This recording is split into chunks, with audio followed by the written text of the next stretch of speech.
Nakakaranas po ba kayo ng pagkalubihan? Pag may mga suspension po ng classes, dito po yung Manila kasi yung market po namin, yung stays yung students as currently was 26%. Second question po.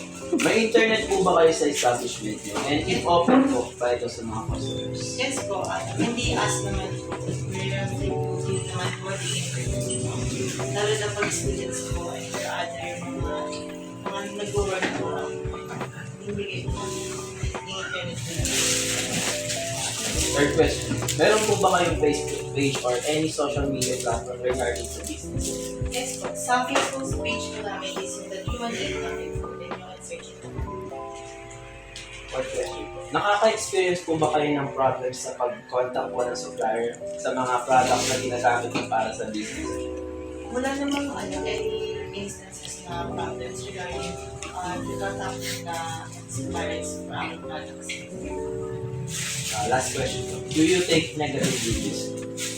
Mostly kasi more on positive kasi natanggap namin mga reviews, especially sa mga products and cakes na hindi na sa Hindi po.